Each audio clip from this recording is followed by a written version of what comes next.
ಇವತ್ತಿನ ದಿನಗಳಲ್ಲಿ ಸಾಮಾಜಿಕ ಜಾಲತಾಣದಲ್ಲಿ ನಾವೆಲ್ಲರೂ ಕೂಡ ಅದೆಷ್ಟು ಕಳೆದು ಹೋಗಿದ್ದೀವಿ ಅಂದರೆ, ಏನೇ ಒಂದು ಕಾಣಿಸಿದ್ರೂ ಕೂಡ ಅದನ್ನು ಎಲ್ಲರ ಜೊತೆ ಹಂಚ್ಕೋಬೇಕು ಅನ್ನುವಂಥ ಒಂದು ಹಪಹಪಿ ನಮ್ಮಲ್ಲಿದೆ. ಹೀಗಾಗಿ ಅಲ್ಲೆಲ್ಲೋ ಒಂದು ಆಕ್ಸಿಡೆಂಟ್ ಆಯಿತು ಅಥವಾ ಅಲ್ಲೇನೋ ಒಂದು ವಿಚಿತ್ರ ನಡೀತು ಅಂದರೆ ಅಲ್ಲಿ ಹೋಗಿ ಸಹಾಯ ಮಾಡೋದಕ್ಕೂ ಮೊದಲು ನಾವೇನು ಮಾಡ್ತೀವಿ ಹೇಳಿ, ಮೊಬೈಲ್ ಹೊರಗೆ ತೆಗೆದು ಕ್ಯಾಮ್ರಾ ಆನ್ ಮಾಡಿಕೊಂಡು ಅದನ್ನು ರೆಕಾರ್ಡ್ ಮಾಡೋಕ್ಕೆ ಶುರು ಮಾಡ್ತೀವಿ. ಸಹಾಯ ಮಾಡೋಕ್ಕೆ ಬೇರೆ ಜನ ಇದ್ದಾರೆ, ಅವ್ರು ಮಾಡ್ಕೋತಾರೆ ಅನ್ನೋದು ನಮ್ಮ ಧೋರಣೆ. ಆದರೆ ಮನುಷ್ಯರಾಗಿ ನಾವು ಮಾಡಬೇಕಾಗಿರುವಂಥ ಮೊದಲ ಕೆಲಸ, ಎಲ್ಲೇ ಒಂದು ಏನೇ ಎಡವಟ್ಟಾಗಿದ್ರು ಅಥವಾ ತೊಂದರೆ ಆಗಿದ್ರು ನಾವು ಹೋಗಿ ಸಹಾಯ ಮಾಡೋಕ್ಕಾಗತ್ತಾ ಅಂತ ನೋಡಬೇಕು. ಅದರ ಬದಲಾಗಿ ಮೊಬೈಲ್ನಲ್ಲಿ ರೆಕಾರ್ಡ್ ಮಾಡಿ ಯಾವುದೋ ಒಂದು ಸೋಷಿಯಲ್ ಮೀಡಿಯಾಗೆ ಹಾಕಿ ಸಂಬಂಧಪಟ್ಟವರ ಗಮನಕ್ಕೆ ಅಂತ ಹಾಕಿದ್ರೆ ನಾವು ಯಾವ ದೊಡ್ಡ ಕೆಲಸನೂ ಮಾಡಲಿಲ್ಲ.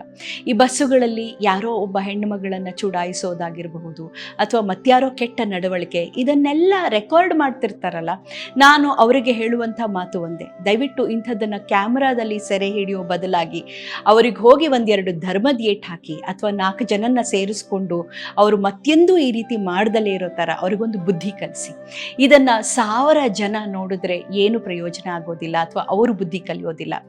ಯಾರಿಗೆ ಯಾವ ಪಾಠ ಕಲಿಸ್ಬೇಕೋ ಆ ಕ್ಷಣದಲ್ಲಿ ಕಲಿಸುವಂಥ ಒಂದು ಪುಟ್ಟ ಪ್ರಯತ್ನ ನಮ್ಮ ಕಡೆಯಿಂದ ಆದರೂ ಕೂಡ ಅದು ಒಂದು ದೊಡ್ಡ ಹೆಜ್ಜೆ ಬದಲಾವಣೆಯ ಕಡೆಗೆ.